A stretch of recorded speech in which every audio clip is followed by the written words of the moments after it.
We're super excited to be having a conversation around social emotional learning because we finally can break down and understand that social emotional learning is for our students.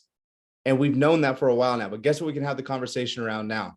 Social emotional learning is also for the adults. And in our book, we can finally break down how do we support the SEL and the SELA, the social emotional learning for adults, as we look at it through our school lens.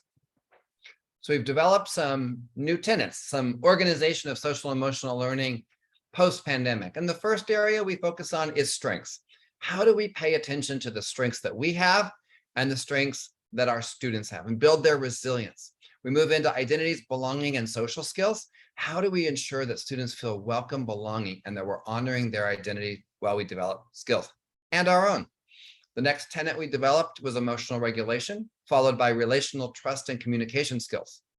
We then move into the idea of individual and collective efficacy. How do we have individual beliefs that if we put forth effort, great things will happen, and the collective? We end the last module in this book with a community of care. Yes, we've been learning to take care of ourselves, and now we also need to learn to take care of each other.